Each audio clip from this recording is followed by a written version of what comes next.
বাবা ঈদ কোরবানিতে যেমন গরু ছাগল বিক্রি হয় তেমন কি মানুষও বিক্রি হয়? হ্যাঁ, মানুষও বিক্রি হয়, মানুষ বিক্রি হয়।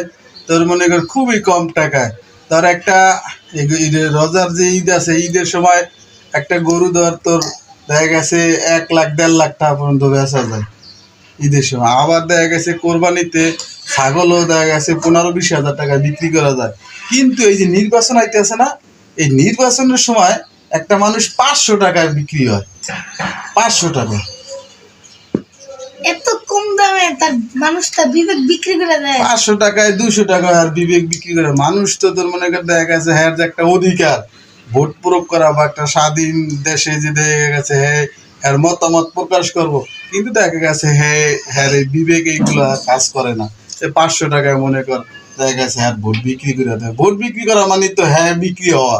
তো একদম সবচেয়ে কম দামে বিক্রি হয়েছিল মানুষ। এই নির্বাচন আসলেই বোঝা যায় যে মানুষ মানে কিভাবে বিক্রি